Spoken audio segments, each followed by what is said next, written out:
നമസ്കാരം. വിദേശത്തെ തീൻമേശകളിൽ ഏറ്റവും ലക്ഷറി ആയിട്ടുള്ള വിഭവങ്ങളിലൊന്നാണ് ലോബ്സ്റ്റർ. ഈ ലോബ്സ്റ്റർ നമ്മുടെ കേരളത്തിൽ നിന്ന് കയറ്റുമതി ആയി പോകുന്നുണ്ട്. വലിയ വില കൊടുത്ത് വാങ്ങി ജീവനോട് തന്നെ വിദേശത്തേക്ക് അയക്കുന്ന ലോബ്സ്റ്ററുകൾ പിടിക്കുന്ന ഒരു മത്സ്യത്തൊഴിലാളി ഗ്രാമമുണ്ട്.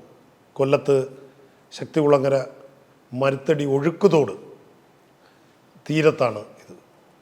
ഈ തീരത്തിൻ്റെ പ്രാന്തങ്ങളിൽ ഇവർ താമസിക്കുന്നു. അതുപോലെ തന്നെ തങ്കശ്ശേരി, തിരുമുല്ലവാരം, അങ്ങനെ കുറച്ച് തീരങ്ങളിൽ ഈ തീരക്കടലിലെ ലോബ്സ്റ്ററുകളെ കിട്ടും. കല്ലിറാൾ എന്നാണ് ഇതിനെ അറിയപ്പെടുന്നത്. ഇതിന് സീസൺ കാലമുണ്ട്, ഓഫ് സീസണുണ്ട്. അപ്പോൾ ഇത് തീരക്കടലിലെ പുറ്റുകളിലും കല്ലുകളിലും ഇതിൻ്റെ കുഞ്ഞുങ്ങളുടെ ഹാച്ചറിയാണ് യഥാർത്ഥത്തിൽ തീരക്കടലിൽ. ഇതിവിടെ വളരെ പ്രത്യേകതരമുള്ള ചെങ്കല്ല് ഉള്ള പലതരം കല്ലുകളുണ്ട്. അപ്പോൾ ഈ കല്ലിറാൾ, അതായത് തീരക്കടലിലെ ലോബ്സ്റ്ററിന് ഇതിന് പല സീസണുകളുണ്ട്. മാർച്ച്, ഏപ്രിൽ, അല്ലെങ്കിൽ മെയ്, ജൂൺ, അങ്ങനെ ഒരു കാറ്റ്, പ്രകൃതിയും അതിൻ്റെ ആവാസ വ്യവസ്ഥയൊക്കെ ആയിട്ട് ചേർന്നിട്ടുള്ള സീസണുകളുണ്ട്. ഇതിൻ്റെ വളർച്ചാ ഘട്ടങ്ങളുണ്ട്, ഇതിൻ്റെ വലിപ്പം ഉണ്ട്, പൂർണ്ണ വളർച്ചയെത്തുന്ന ഉണ്ട്. അപ്പോൾ ഇത് ഇങ്ങനെ പിടിക്കുന്ന, ഇത് കടലിൻ്റെ അടിത്തട്ടിലെ കല്ലുകളിൽ വല വിരിച്ചാണ് ഇവരിത് പിടിക്കുന്നത്. അപ്പോൾ അത് വളരെ കൂർത്ത കല്ലുകളും മുരിപ്പുകളിലുമാണ് ഈ വല വിരിക്കുന്നത്. അപ്പോൾ അത് വളരെ സൂക്ഷ്മമായിട്ട് വല വിരിക്കുകയും ആ വല പൊട്ടാതെ വെള്ളത്തിൻ്റെ നീരൊഴുക്കിനനുസരിച്ച് ആ വല തിരിച്ചെടുക്കുകയും ഒക്കെ ചെയ്യുന്ന ഒരു സമ്പ്രദായമാണ്. അപ്പോൾ ഇത് വളരെ സംരക്ഷിതമായ പട്ടികയിൽപ്പെട്ട മത്സ്യത്തൊഴിലാളി വിഭാഗമാണ്. അപ്പോൾ ഇതിൽ ജോർജ് എന്ന് പറഞ്ഞ വളരെ മുൻപുണ്ടായിരുന്ന ജോർജ് എന്ന് പറഞ്ഞ ഒരു അഗ്രഗണ്യനായ മത്സ്യത്തൊഴിലാളി ഉണ്ടായിരുന്നു. അദ്ദേഹം മരിച്ചുപോയി. അദ്ദേഹത്തിൻ്റെ മകൻ പൈതൃകമായി കിട്ടിയ ഈ തൊഴിലിനെ സംബന്ധിച്ച് കിട്ടിയിട്ടുള്ള അറിവുകളും പരിജ്ഞാനവും കഴിവുമാണ് അവർ ഈ മേഖലയിൽ പ്രയോഗിക്കുകയും ഇതിനെ പിടിക്കുകയും ചെയ്യുന്നത്. അപ്പോൾ ഇതിൻ്റെ കൗണ്ടിനനുസരിച്ചാണ് വില. ഒരു 500 കൗണ്ട് അല്ലെങ്കിൽ ഇത്ര കൗണ്ടിന് 1000, 1500 രൂപ. ഒരു പൂർണ്ണ വളർച്ചയെത്തിയ കുഞ്ഞിന് 1500, 2000 രൂപ വരെ വില.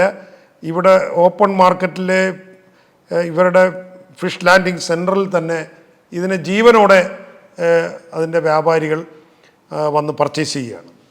അപ്പോൾ ജീവനോടെ എന്ന് പറഞ്ഞാൽ ഇതിനെ വാങ്ങിക്കഴിഞ്ഞാൽ അത് ആ കടലിലെ മണ്ണ് അവൻ്റെ ദേഹത്തേക്ക് ഇട്ടിട്ട് അവരൊരു ബോക്സിനകത്താക്കി ഒരു ഹാച്ചറിയിലേക്ക് കൊണ്ടുപോയി ആ ഹാച്ചറിൽ സ്വാഭാവികമായ കടൽ വെള്ളത്തിൽ ഇവനെ സംരക്ഷിച്ചതിന് ശേഷം ഇതിൻ്റെ പ്രത്യേക ബോക്സുകളിലാക്കി ഇവനെ ജീവനോട് തന്നെ ചൈനയ്ക്കും ജപ്പാനിലേക്കും യൂറോപ്പിലേക്കും ഒക്കെ അയക്കുന്ന രീതിയാണ് ഇത്. യഥാർത്ഥത്തിൽ നമ്മളുടെ തീൻമേശയിൽ ഇത് കാണാറില്ല. ഇത് അത്ര വിലപിടിപ്പുള്ളതാണ്. ഇതിൻ്റെ പോഷകമൂല്യം അതിലേറെ, ഇതിൻ്റെ സൂപ്പിൻ്റെ വില അതിലേറെ. അപ്പോൾ അങ്ങനെ അത്രയും മൂല്യവത്തായ ഒരു മത്സ്യവിഭവമാണ് ഈ കല്ലിറാൾ. അപ്പോൾ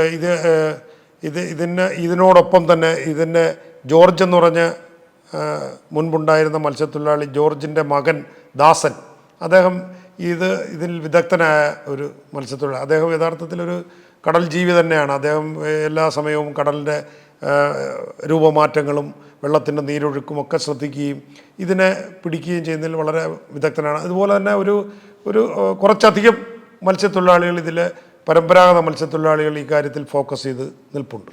അപ്പോൾ ഇവരുടെ ക്യാച്ചിങ്ങും ഇവരുടെ മത്സ്യബന്ധന രീതികളും ഒക്കെ വളരെ പ്രത്യേകതയാർന്നതാണ്. ഇതൊരു സംരക്ഷിത വലയത്തിൽ പെടുത്തേണ്ട തരത്തിലുള്ള മത്സ്യത്തൊഴിലാളികളാണ്.